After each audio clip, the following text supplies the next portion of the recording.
దిగువ భాగానికి వెళ్ళిపోయి హాయిగా నిద్రపోతున్నాడు. మూడో విషయాన్ని మీతో చెప్పాలనుకున్నా, అదేంటంటే there will be always a boat headed in the wrong direction. అంటే నువ్వు ఎప్పుడైతే దేవుడి మాట వినకుండా దేవుడి ఆజ్ఞను అతిక్రమించి దేవుడికి దూరంగా వెళ్ళిపోవాలని మనసులో ఎప్పుడైతే తలస్తావో, రెడీగా నీ కోసం బోట్ ఉంటుంది. వింటున్నారా మీరు అందరూ? రెడీగా మిమ్మల్ని ఇంకా దేవుడి నుండి దూరం చేయడానికి బోటు సిద్ధంగా ఉంటది. సైతాన్ గారు అరేంజ్ చేస్తాడు మీకోసం. నీకు అర్థమైందా? కనుక దయచేసి దేవుడు మిమ్మల్ని పిలిచాడు.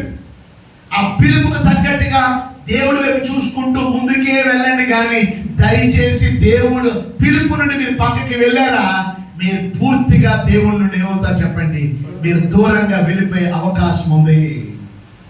అపవాదిని తక్కువ అంచనా వేయకండి.